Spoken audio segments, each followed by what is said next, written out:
It's called Man versus Mankind. So I ask you this. It's called Man versus Mankind. So this is what I'm calling it. So when they say man has caused all the corruption on earth, now it ain't me, it ain't you. It's another type of man. Yeah, but what type? But we ain't talking about that, right? Because I told you in my last video, why you think they say one small step for man, one huge step for mankind? They not talking about what they mean.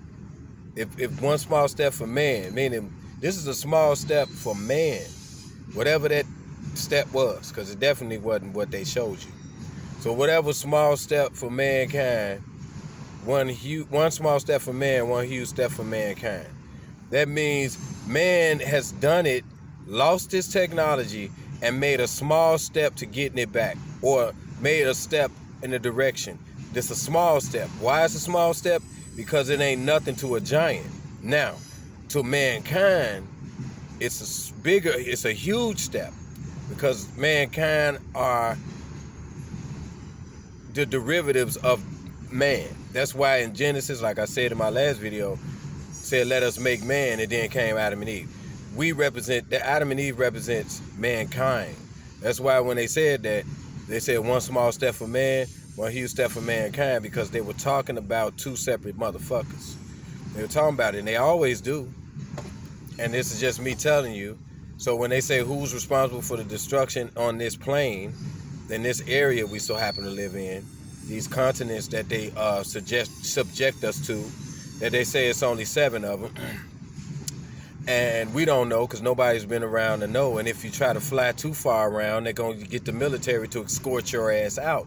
So you're not going to really know where you live. You're only going to know you live in the United States. You're going to look at their untrustworthy maps.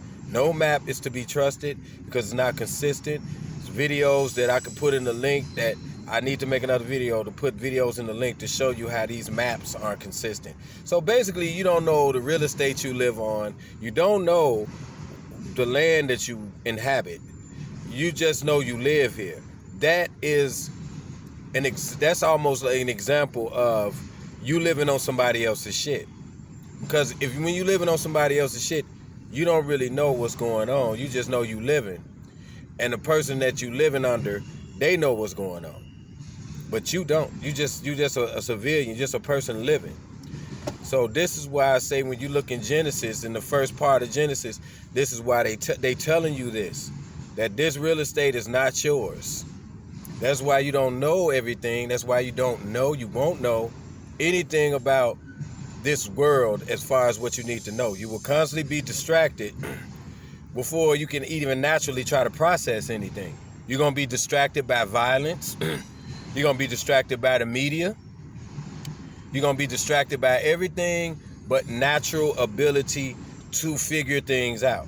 Your natural ability to figure anything out is destroyed because they'll tell you what you're looking at. They'll tell you what the sky is. They'll tell you what everything is, because the object is for you not to know, for you always to be wondering, and you gotta always be in fear. You gotta always be scared of something. If you don't know how they've been doing this shit, they've been doing this shit for a long time. You always gotta be scared. They always come out with something to make you scared again. They won't leave you alone. So you gotta know that this is a tactic, and this is not shit just happening. You can't live this long and keep seeing the same shit happen over and over again before you catch on to the shit. That's what they do. They make sure that you scared. You finna be scared. You finna give up your guns. You finna be scared somebody finna do something. They always trying to scare your dumb ass. That's why you don't pay attention to that shit and remain with courage. Keep your courage. Stop listening to everything a stranger tell you. Just like your mama say, don't take candy from strangers. Don't take news from strangers. It's all the same thing. The news, don't take shit from strangers. Nothing. Bye.